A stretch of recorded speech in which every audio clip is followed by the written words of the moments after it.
Thank you very much, Madam Chair. Madam Chair, my amendment is simple.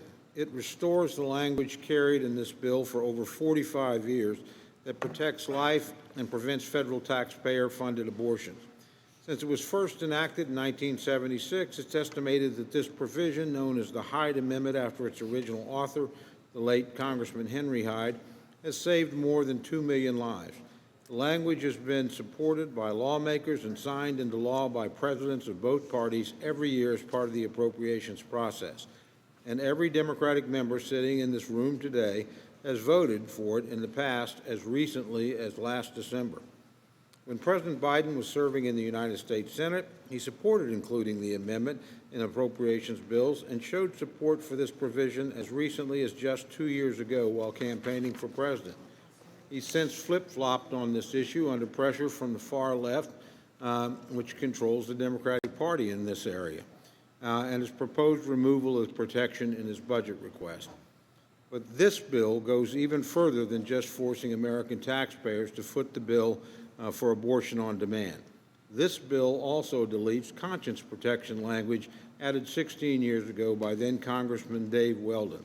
That language protects American doctors, nurses, and other healthcare professionals from participating or providing an abortion if they have a moral objection. This is an essential right of every American, and its removal is a danger to us all. I want to point out that even President Biden's left-leaning budget did not propose removal of this important language. Last month, 22 state attorney generals sent a letter to congressional leaders outlining in detail their objection to the removal of the Hyde Amendment in the President's FY22 budget request. Repealing the Hyde Amendment would impose a pro-abortion funding policy on states that have decided against it, they stated.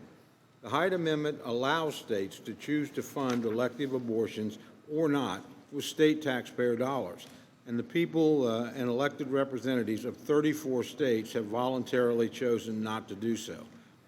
I will always come down firmly on the side of protecting and saving the lives of unborn children, as well as defending the conscience rights of American taxpayers.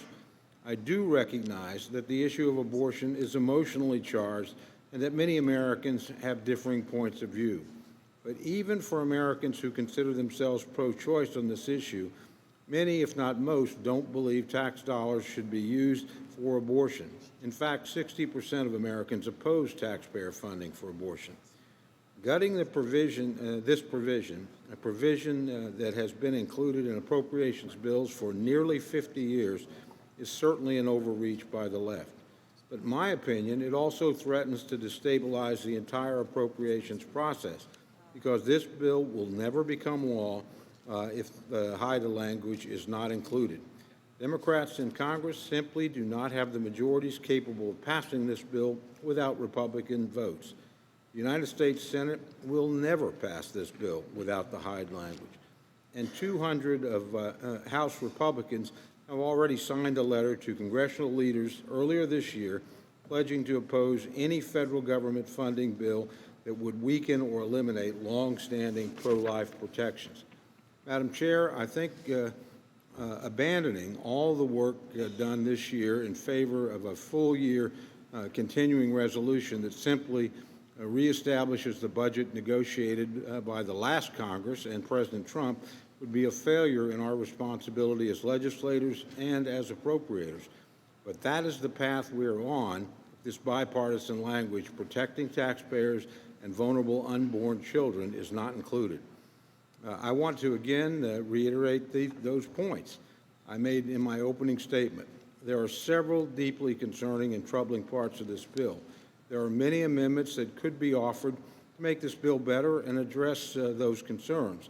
But this is the only amendment we all know must be addressed before any other issue can be considered. If we cannot get agreement here, it does not matter how we handle any other concern from our side of the aisle. The bill is guaranteed to fail.